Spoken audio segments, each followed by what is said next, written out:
Jangan karena ingin mengejar kedudukan yang tinggi lalu jilat atas injak bawah. Nggak mempan jilat, dukun dipakai.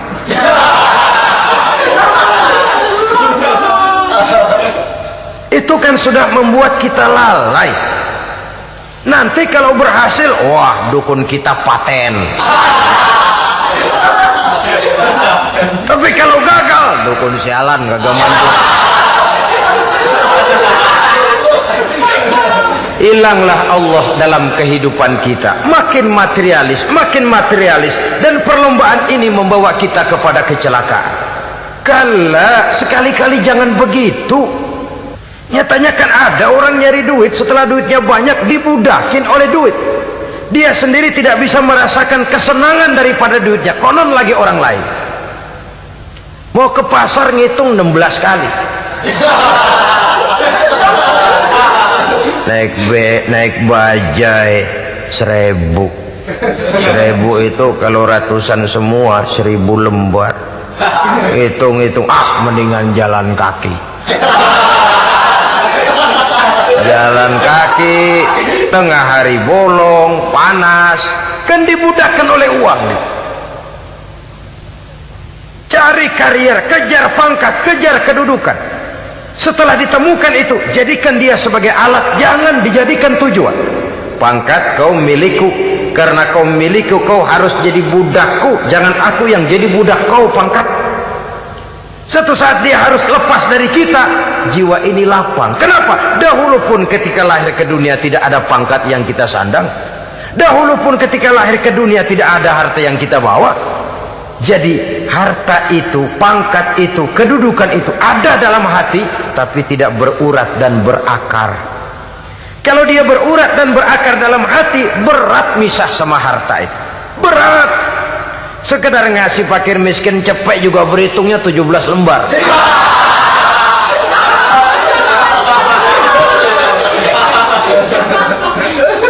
Dengar di kantornya mau ada mutasi, pindah dia dari tempat basah ke tempat kering, baru berita burung udah meriang duluan. Ini nanti bagaimana, itu nanti bagaimana, ini nanti bagaimana. Kan tidak jarang orang yang kena apa istilah kerennya zaman sekarang itu, post power syndrome.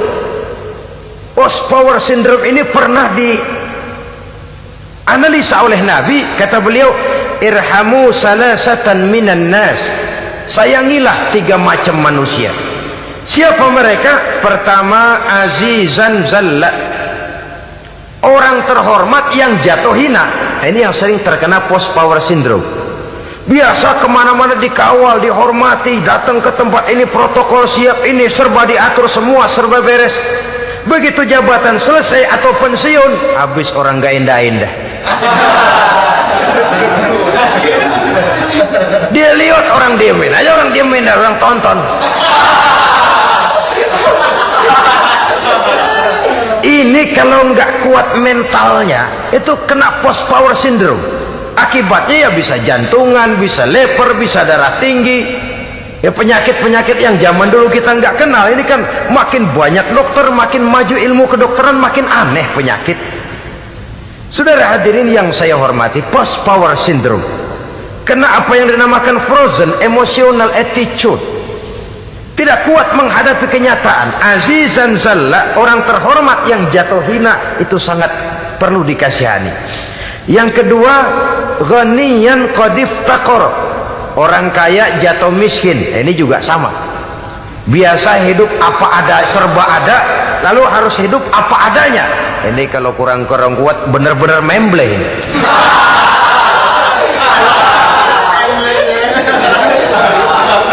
Kalau tidak kuat mentalnya, biasa hidup serba enak, serba nikmat, cuma kerjanya neken cek, main apa itu kredit card, macam-macam fasilitas dipunyai, tahu-tahu jatuh bangkrut, jatuh miskin. Kalau tidak fondasi agamanya kuat, bisa gantung diri, bisa bunuh diri, bisa frustasi, bisa terkena psikosomatik, tekanan jiwa mempengaruhi faktor biologis, timbullah tekanan, terjadilah penyakit aneh-aneh. Al-ghaniyan qad iftaqara, orang kaya jatuh miskin, itu perlu dikasihani.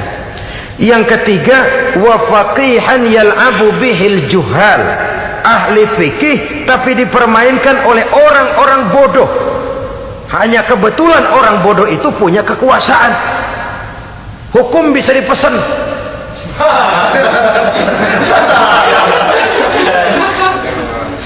Aturannya haram, Ustaz, ada haram dikit aja dah.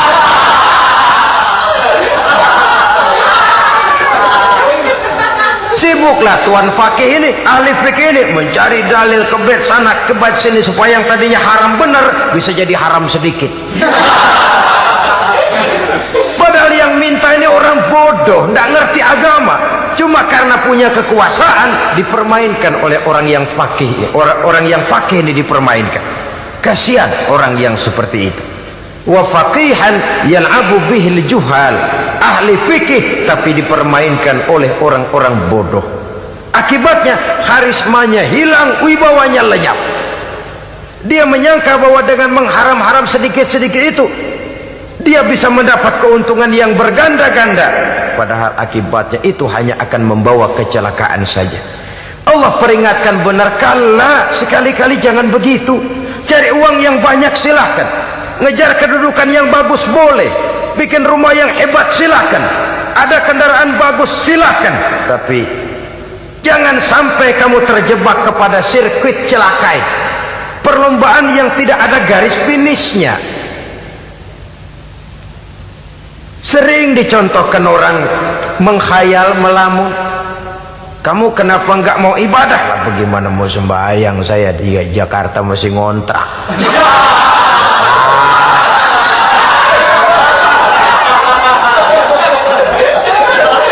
Bingung, tiap akhir tahun kontrakan habis. Kalau punya rumah sendiri walaupun kecil-kecilan, tenanglah saya ibadah. Baiklah, oleh Allah diberikan rezeki bisa bikin rumah walaupun kecil-kecilan. Sudah punya rumah sendiri belum juga ibadah, apalagi mulur lagi. Habis bagaimana mau sembahyang, rumah kecil banget. Pinggir kali asal hujan bocor ya.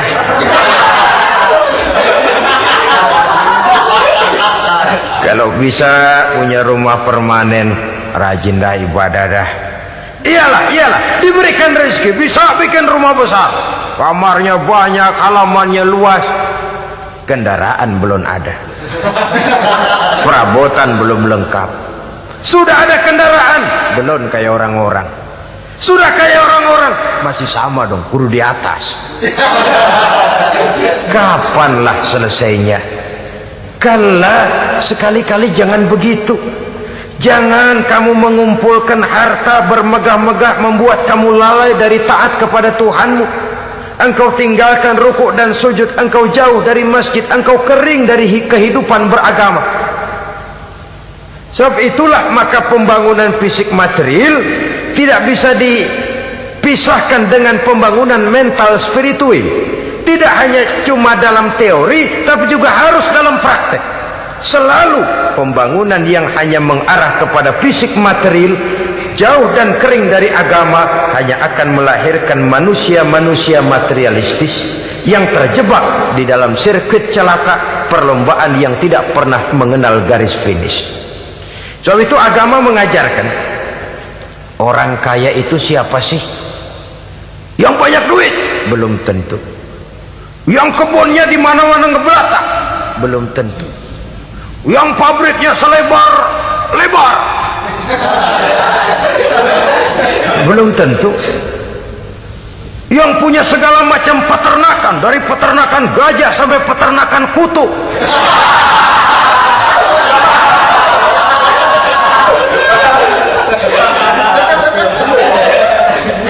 Belum tentu. Agama memberikan tuntunan yang sangat luhur.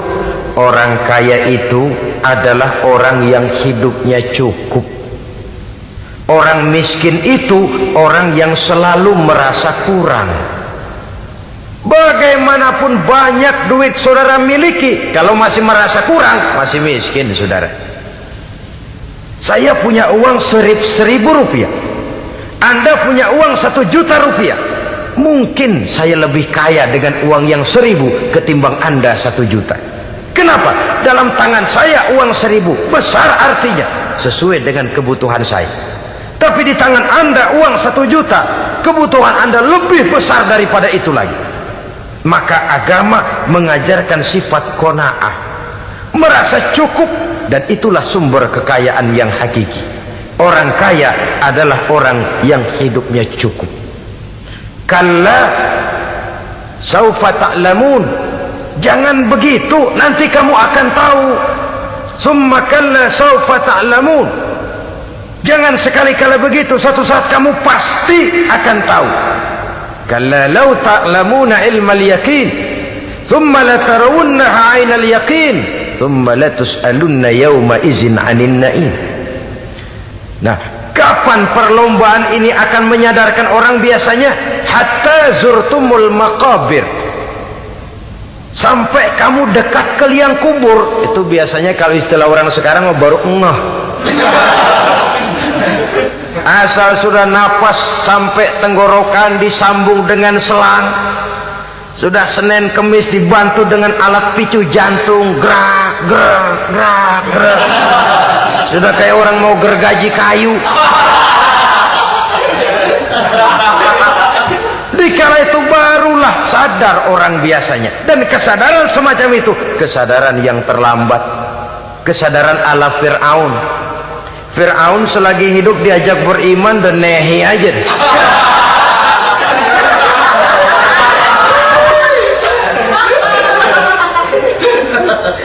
Tapi ketika dia tenggelam di lautan merah bersama seluruh tentaranya, dikala napas hampir terputus, keluar ucapannya, amantu bi Rabbi Musa wa Harun. Aduh, kalau begini mah saya juga percaya kepada Tuhannya Musa dan Harun, saya beriman kepada Allah. Lagi timbul tenggelam mau sekarat baru beriman. Hatta zurtumul maqabir, kamu telah lalai dari sebab bermegah-megah sampai kamu masuk ke liang kubur, dekat ke liang kubur. Kalimat zurtum di sini menjelaskan bahwa kubur itu tidak selamanya. Zurtum itu dari kalimat zaro ya zuru, berziarah. Orang berziarah kan sebentar. Ke kubur itu sama dengan berziarah kita di situ, sebentar, tidak akan selamanya, tidak akan kekal dalam kubur. Bahwa kubur itu cuma satu halte dari sekian halte yang harus kita jalani. Hatta zurtumul maqabir ay mutum wa dufintum fil kubur, sampai kamu mati dikubumikan dalam kubur, barulah kamu sadar bahwa perlombaan itu hanya sia-sia, bahwa perlombaan itu tidak akan pernah mengenal garis finish, bahwa perlombaan itu akan membuat kamu celaka. Begitulah umumnya kebanyakan orang yang terjebak ke dalam paham materialis, baru menyadari kesalahan langkahnya pada saat napas sudah sampai di tenggorokan. Ternyata uangnya yang miliaran rupiah tidak sanggup menyambung nafasnya. Ternyata kendaraan yang serba mewah berkilat tidak sanggup meneruskan kehidupannya. Ternyata pangkat jabatannya yang tinggi yang membuat dia menyebabkan temannya jadi lawan, lawannya jadi teman, tidak akan sanggup menghentikan sang malaikat maut. Kalau keadaan sudah begitu, baru sadarlah kita terlambat. Karena saat seperti itu akan dihadapi oleh setiap orang. Kala, jangan begitu. Sadarlah kamu bahwa kalau sudah dekat ke liang kubur kamu baru insaf, itu terlambat. Sebelum nafas sampai di tenggorokan, pintu tobat masih selalu terbuka. Tapi manakala nafas sudah sampai di tenggorokan, tertutuplah pintu tobat untuk orang yang bersangkutan. Oleh sebab itu, perlombaan dengan bermegah-megah terhadap materi duniawi, tolok ukur dan pandangan hidup yang terbatas kepada wujud benda semata-mata, memang sering menyebabkan orang lalai, sering menyebabkan orang lupa diri, tidak sadar tentang hakikat yang terpenting dari kehidupan ini, yaitu tentang dari mana dia datang, di mana dia sekarang, dan kemana dia akan pulang. Sungguh, ilmu pengetahuan tidak akan pernah mampu menjawab persoalan ini. Sungguh, filsafat juga tidak berdaya menghadapi pertanyaan seperti ini. Hanya agama yang mampu memberikan kepastian batin tentang hakikat dari mana kita datang, di mana kita sekarang, dan kemana kita akan pulang. Makin kita renungi pertanyaan ini, makin kita menemukan diri sendiri, dan makin kita menemukan mengenal diri sendiri, kita akan semakin mengenal Allah Subhanahu wa ta'ala. Semakin kita mengenal Allah, maka akan semakin terpanggil kita untuk dekat dengannya, mentaati segala perintahnya, dan berupaya menjauhi segala yang dilarangnya.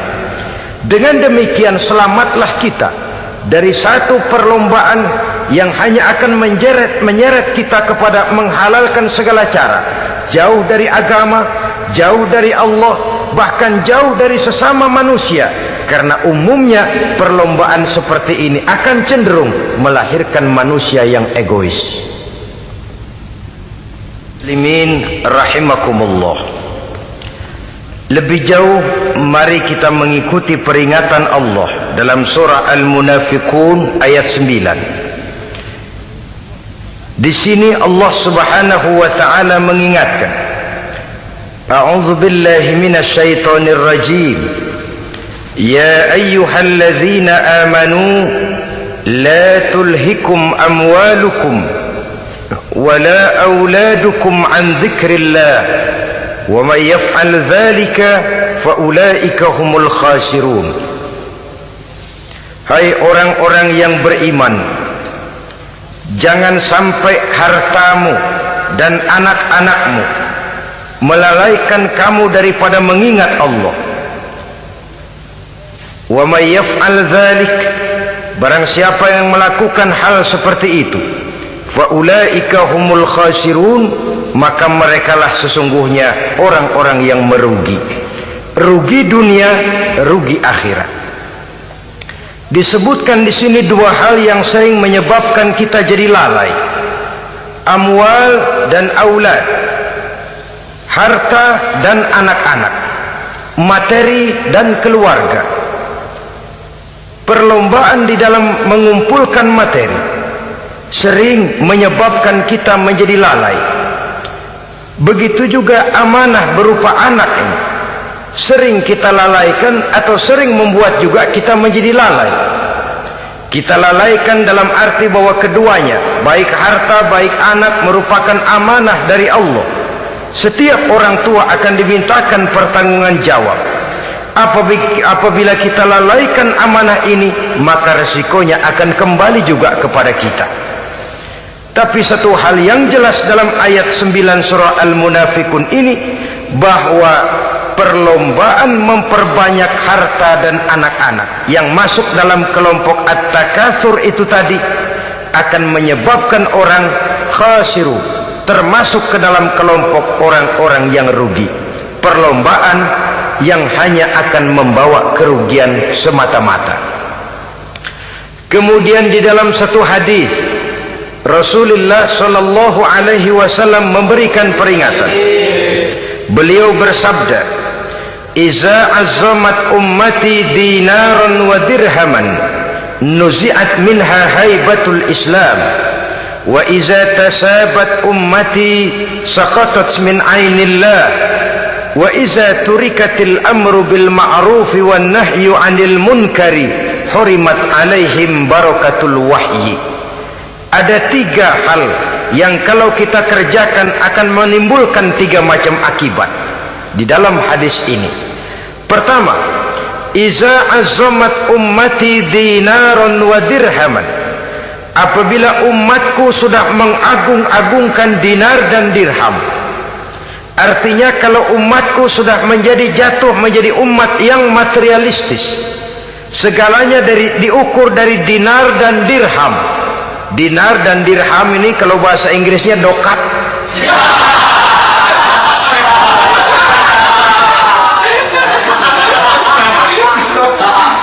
Segalanya diukur dari segi dinar dan dirham saja. Nuzi'at minha haibatul Islam, akan dicabutlah kehebatan Islam dari mereka. Memang ada kalanya kita berkata bahwa tanpa uang kita tidak bisa berbuat apa-apa.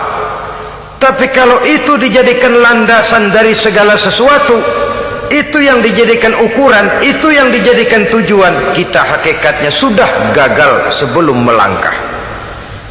Apapun saja profesi kita, apabila sudah menjadi pendewa dinar dan dirham, akan hilanglah kehebatan Islam, akan dicabut kehebatan Islam itu. Umat Islam bisa dibeli, ulama bisa dikontrak, kiai bisa dicarter.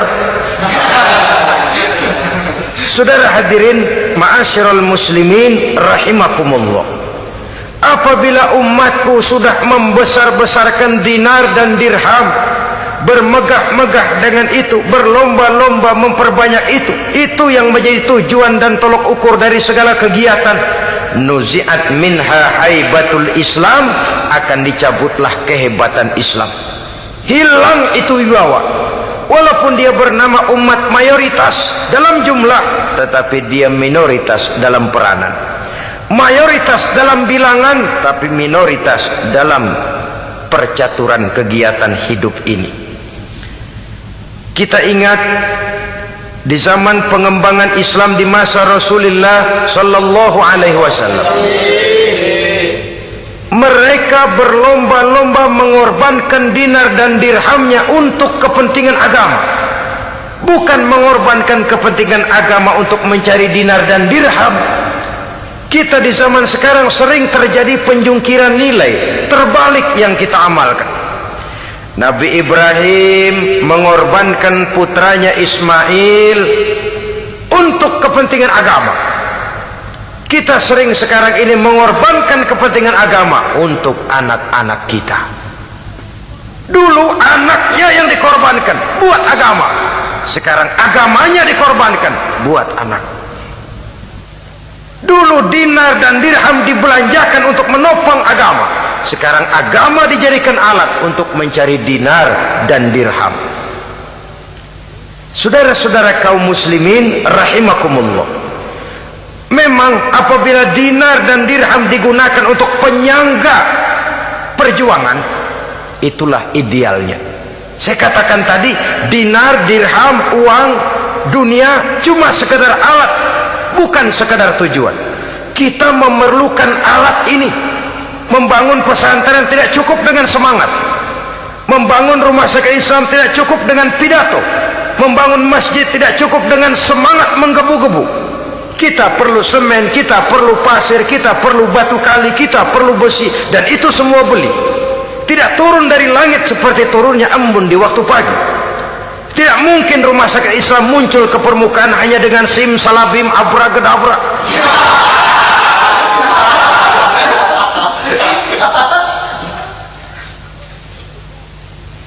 Oleh sebab itu, saya bersyukur kecenderungan belakangan ini pengajian-pengajian akbar di berbagai tempat tidak hanya sebagai ajang untuk menanamkan akidah, membina ukhuwah, tapi juga menjadi sarana di mana kita mengumpulkan dana, menghimpun potensi umat, menginventarisir potensi untuk kepentingan pengembangan daripada agama.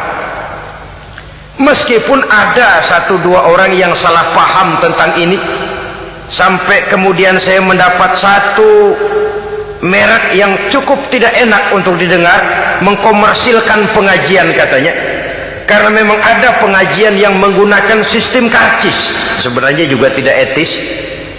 Undangan berikut infak yang seluruh hasilnya digunakan buat kepentingan agama, apakah itu rumah sakit, apakah itu madrasah, apakah itu masjid, dan 1 sen pun saya tidak menuntut bagian dari itu. Saya malah berprinsip sepanjang saya masih laku untuk dijual dan itu memang buat kepentingan agama, persilahkan jual saja, asal buat masjid, pesantren, madrasah, rumah sakit Islam, kegiatan syiar dan dakwah, silakan. Tapi kalau sudah dijual buat kepentingan pribadi, memperkaya diri sendiri, tentunya dunia akhirat sulit untuk ridho kepada tingkah laku yang semacam itu. Kita memerlukan dana, umat di daerah membangun memerlukan dana, dan dana itu tidak hanya datang begitu saja. Kita bersyukur bahwa untuk menghadiri pengajian sekarang ini orang mau mengeluarkan uang, mau memberikan infak dengan ikhlas, tidak dengan keterpaksaan. Kenapa tidak? Sehingga ini lalu diinventarisir untuk kepentingan pembangunan agama. Ratusan juta rupiah terkumpul dari pengajian-pengajian rutin ini, pengajian-pengajian akbar ini. Puluhan masjid terbantu, rumah sakit Islam terbantu, musola selesai. Ya walaupun tidak lalu semuanya beres, tapi gemaknya itu sudah cukup menyentuh untuk menyadarkan orang bahwa harta baru kekal kalau dia sudah dibelanjakan di jalan Allah. Nah, yang celaka kalau dinar dan dirham itu yang dijadikan tujuan. Mengadakan pengajian semata-mata untuk cari uang, uangnya buat kantongnya dewe. Itu yang membuat dicabutnya kehebatan Islam itu. Segalanya diukur dari sudut itu. Sehingga ketika seseorang datang bertanya tentang hal-hal yang berkaitan dengan ini, maka hal semacam ini sesungguhnya satu nikmat yang perlu kita syukuri sepanjang menginventarisir potensi umat benar-benar digunakan buat kepentingan daripada agama kita. Jadi peringatan tegas dari Nabi ini, iza azumat ummati dinaron wa dirhaman nuzi'at minha haibatul Islam. Apabila umatku sudah mengagung-agungkan dinar dan dirham, maka akan dicabutlah kehebatan Islam dari tengah-tengah mereka. Remeh saja orang memandang kita, enteng saja orang memandang kita. Satu. Yang kedua, patuhlah mereka dalam pandangan Allah. Kalau sesama umat ini sudah saling menjelekkan, apakah yang menjelekkan itu lebih bagus dari yang dijelekkan di hadapan Allah? Dua-duanya sama rendahnya. Pribadi saya mungkin puas kalau saya bisa menghantam saudara di depan umum, menjelek-jelekkan nama saudara. Tapi lebih baikkah saya dalam pandangan Allah? Sama rendahnya dengan orang yang saya jelekkan. Itu pun kalau yang dijelekan benar-benar jelek. Kalau cuma sekedar fitnah, wah lebih celaka lagi nasib si orang itu tadi. Ini artinya menyadarkan kita bahwa umat ini sudah diikat dengan akidah.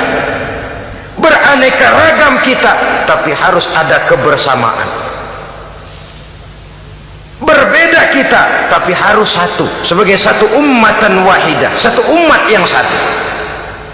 Oleh sebab itu, persamaannya lah yang harus kita angkat ke permukaan, bukan perbedaannya yang kita perbesar. Sudah datang waktunya umat Islam bangun dari tidurnya, jangan lagi dibuai oleh irama mayoritas. Sudah lewat masanya kita bertengkar karena persoalan-persoalan kecil yang tidak prinsip.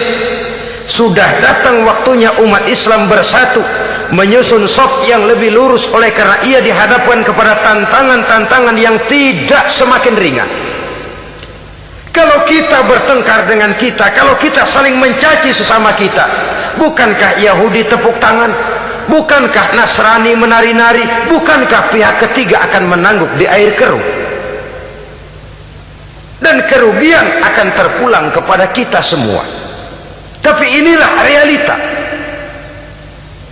bahwa yang kita hadapi ini sesungguhnya musuh kita di luar kita, bukan di dalam kita. Apakah itu kemiskinan, kebodohan, maksiat, munkarat, ketidakadilan, kezaliman, kesewenang-wenangan, dan lain sebagainya. Yang musuh jadikan musuh, yang teman mari kita rangkul. Jangan terbalik, teman dimusuhi, musuh malah dirangkul. Maka berpesta poralah musuh-musuh Islam ini.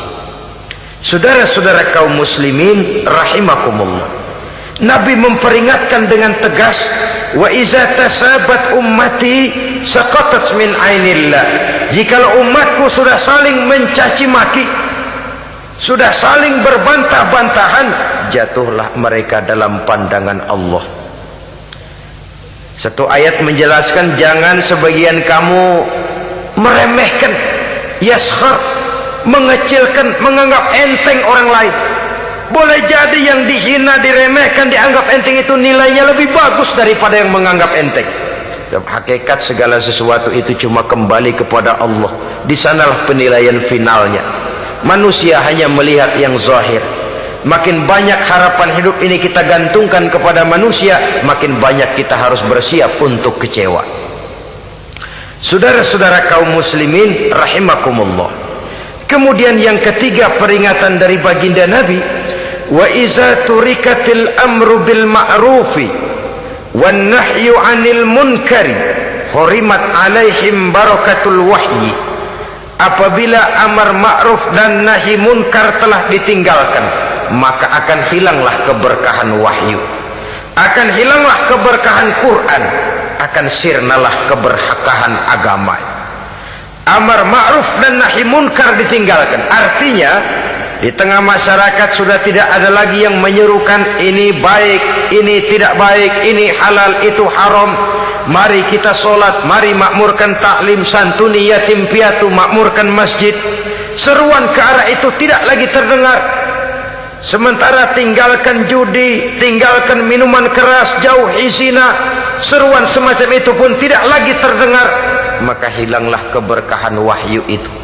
Karena amar ma'ruf dan nahi munkar merupakan bagian daripada ajaran agama kita, menjadi sponsor dari segala macam kebajikan dan menjadi penghalang daripada segala macam kemunkaran sesuai dengan batas kemampuan yang kita miliki masing-masing.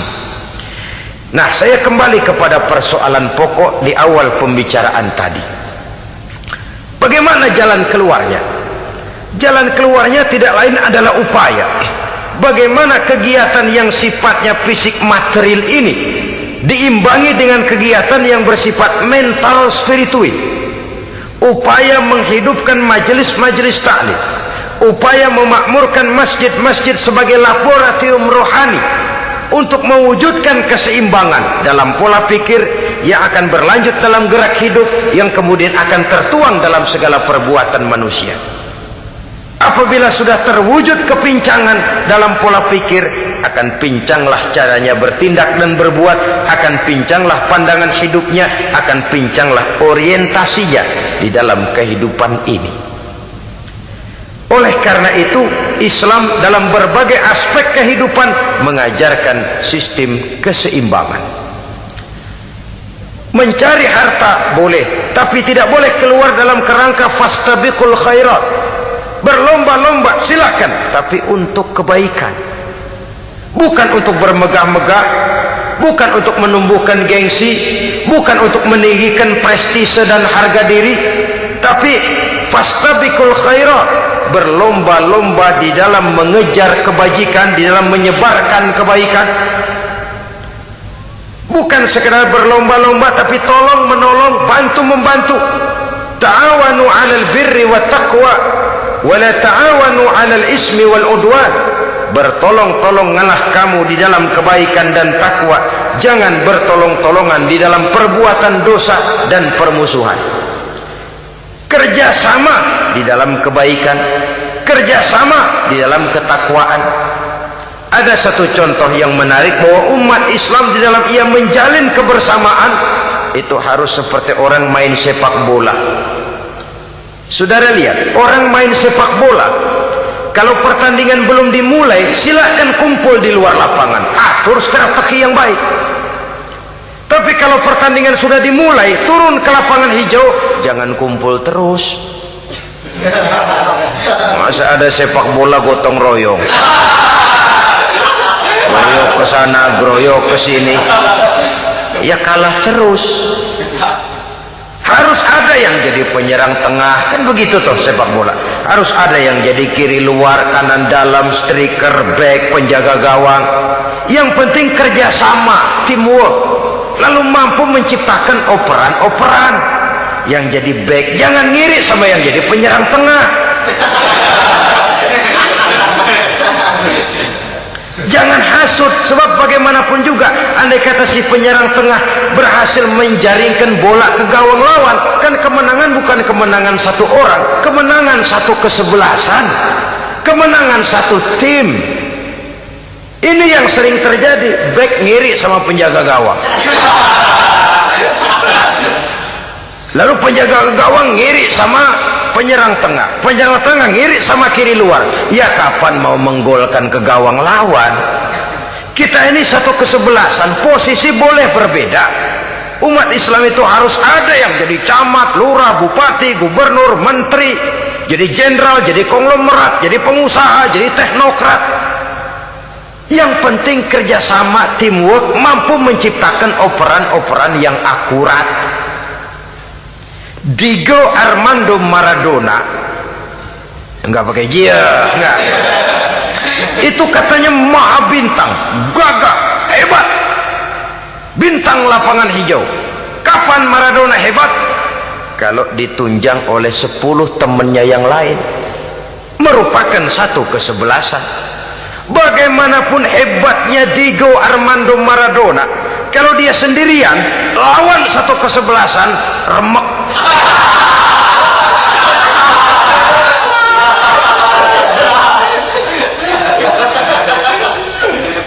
Dia hebat, dia jenius, dia maha bintang karena dapat operan dari teman-temannya. Bukan jegalan, operan. Jadi oleh sebab itu bagaimana kita menciptakan operan-operan akurat yang akan melahirkan kebersamaan di tengah-tengah umat. Artinya satu contoh saja, misalnya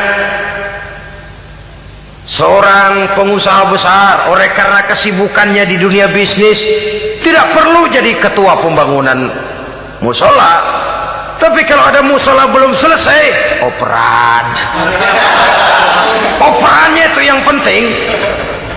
Apa yang dioper itu? Semen, apa batu kali, apa besi? Yang penting operan. Operannya akurat. Kadang-kadang ada terjadi juga frustasi ngelihat lawan kesebelasannya terlalu kuat, ngoper ke gawang sendiri, jebol. Kan sering terjadi begitu. Muslim didukung oleh umat Islam, ketika punya posisi menguntungkan malah mempersulit Islam. Ini kan ngoper ke gawang sendiri, bunuh diri namanya. Boro-boro jebolin gawang lawan, asal jangan bunuh diri juga lumayan. Jadi kalau saja kita mampu menciptakan kebersamaan seperti ini, baju boleh berbeda. Seorang muslim boleh dibungkus baju abri, boleh dibungkus baju dokter, boleh dibungkus baju teknokrat, boleh dibungkus baju konglomerat, sekedar baju. Tapi kalau terbukalah baju itu, kelihatan dadanya, terbersit nilai imannya, meresap sampai ke tulang sumsumnya. Dan pada saat Islam dikuti-kuti, akan timbul kecintaannya, akan timbul, saya muslim dan saya bangga dengan Islam saya. Saya muslim dan saya mau berbuat untuk Islam saya. Saya muslim dan saya siap mati untuk Islam saya.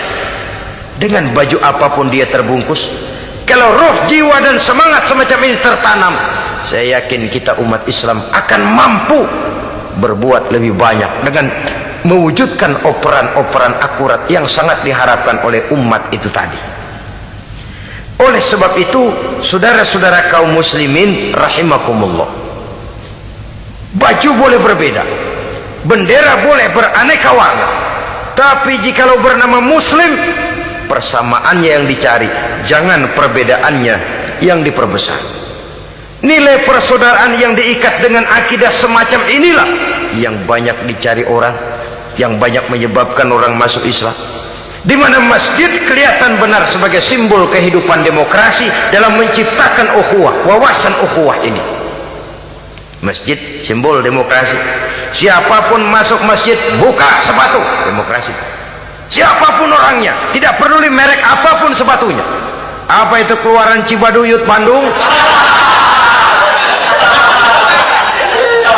Apa itu modelnya Belli, Beltoni, Itali? Tidak soal, masuk masjid buka. Jumatan, kopral datang lebih dulu depan, pral. Jenderal datang belakang saja, pral. Tidak ada fasilitas khusus dalam masjid, karena di rumah Allah semua manusia sama. Si jenderal jangan lagi merasa jenderalnya, si pengusaha jangan lagi menonjolkan kebosannya. Masjid adalah simbol demokrasi daripada kehidupan umat. Sebab itu jangan terjebak kepada sektoral di dalam kita berbicara tentang ukhuwah ini. Kita boleh terbungkus dengan baju apapun, tapi kalau di balik baju itu tidak lain jiwa Islam yang mau berkorban, mau mengeluarkan harta, bahkan siap mati untuk Islamnya, maka kebersamaan itu akan mudah kita wujudkan. Tapi sepanjang kita berpecah belah, sepanjang kita centang perenang, maka tidak akan banyak yang bisa kita lakukan. Satu-satunya perlombaan yang bukan hanya dibolehkan tapi bahkan sangat dianjurkan oleh agama, yaitu fastabiqul khairat, berlomba-lombalah di dalam kebaikan, berlomba-lomba di dalam memakmurkan masjid, berlomba-lomba di dalam menghidupkan majelis-majelis taklim, berlomba di dalam menegakkan yang ma'ruf dan menghancurkan yang munkar, berlomba di dalam menyantuni yatim piatu. Tapi prakteknya kan kadang-kadang terbalik. Kalau sudah kumpul yang diakur-akurin, udah nambah kebun belum? Pabrik udah diperluas belum? Bisnis sudah sejauh mana? Belum pernah ada ketemu lalu kongko masjidnya udah digedein ya. Jarang yang ngomong begitu. Madrasahnya sudah bagaimana, sejauh mana? Mesti yang enak itu ya nyocok-nyocokin, bagaimana rumahmu sudah, bagaimana kendaraanmu, bagaimana pesawatmu, bagaimana bukankah itu juga takasur? Dari obrolan kan nanti yang belum kan timbul panasnya. Gile dia udah beli gituan, gue belum. Timbul panasnya, lalu berusaha, berlomba lagi, bersaing lagi, berlomba lagi, bersaing lagi. Walaupun persaingan perlu, karena tanpa persaingan orang jarang mikir. Hidup itu kalau nggak ada tantangan kan tidur kita. Orang hidup smooth gitu ya, jalan tenang, setenang ya nggak maju orang itu. Orang itu baru bisa mengalami kemajuan kalau dia sudah dihadapkan kepada tantangan, gemblengan, gojlogan, fitnahan, hinaan, caci maki. Persaingan itu perlu supaya orang mikir. Kalau mikir dia berbuat, kalau dia berbuat dia bisa maju. Tapi persaingan yang sehat, bukan persaingan yang lalu menimbulkan fitnah, menghancurkan nama baik orang lain, yang dilatar belakangi oleh sifat hasud, dendam, iri hati, lalu menghalalkan segala cara. Tidak, bukan itu. Persaingan yang sehat ini akan menjadi alat picu agar orang lalu berlomba di dalam kebaikan. Satu-satunya perlombaan yang bukan hanya boleh tapi bahkan sangat dianjurkan oleh agama, berfastabiqul khairat, berlomba-lomba di dalam berbuat kebaikan. Berlomba-lomba membangun masjid, bukan berarti di sebelah masjid bangun masjid lagi, bukan. Kadang-kadang karena ada fastabiqul khairat, berlomba-lomba, nggak apa-apa dah. Di sebelah masjid bikin lagi masjid. Akhirnya azan perlombaan main kenceng-kencengan. Bukan itu yang diinginkan tentu, bukan itu. Bagaimana memakmurkan masjid, bagaimana memfungsikan masjid, bagaimana membina umat dan lain sebagainya. Jadi pembicaraan ke arah itu akan menimbulkan rangsangan untuk berlomba di dalam kebaikan. Kalau dia kok bisa menata masjidnya sampai makmur, jamaah senang datang ke sana, anak-anak muda betah di masjid, kenapa saya tidak? Apa konsepnya? Nah, ini kan berlomba, tapi berlomba dalam kebaikan. Kalau dia bisa menghimpun anak-anak muda lalu diarahkan kepada jalan yang positif, kenapa saya tidak bisa? Dia punya potensi yang saya juga punya. Berlomba di dalam kebaikan. Perlombaan semacam ini akan memberikan ketentraman karena jalan yang ditempuh jalan ibadah. Tapi kalau perlombaan materi, at-takasur tadi, yang timbul bukan ketentraman, panas. Karena panas, udah dekat, panas kan tetangganya hasud, dengki, iri hati, sakit, demam, orang lain maju, meriang. Nah kalau sudah begitu, hasud yang jadi bisikan hati, ya sudah, segala macam cara dilakukan untuk menjatuhkan orang lain. Dan itu sudah bukan lagi persaingan yang sehat. Saudara-saudara kaum muslimin rahimakumullah. Oleh sebab itu kita tutup pertemuan singkat kali ini dengan satu kesimpulan, bahwa harta adalah sekedar alat, bukan tujuan di dalam kehidupan. Tanpa harta barangkali orang sulit untuk bahagia, tapi harta semata-mata tidak merupakan jaminan bahwa orang lalu akan bahagia. Termasuk di dalam kata harta ini pangkat, jabatan, kedudukan, anak, istri, keluarga, rumah, tanah, pabrik, kebun, peternakan, dan lain sebagainya. Perlombaan yang dianjurkan di dalam agama adalah perlombaan untuk berbuat kebaikan. Maka masalahnya sekarang bagaimana kita memanfaatkan harta ini untuk sebanyak-banyak kebaikan yang bisa kita lakukan. Semoga kita mampu melakukannya dan kita tidak termasuk dalam orang-orang yang celaka yang lantaran bermegah-megah dengan kesenangan dunia saja. Terima kasih atas segala perhatian, mohon maaf atas segala kekurangan. Usikum wa nafsi bitaqwallah. Wassalamualaikum warahmatullahi wabarakatuh. Waalaikumsalam.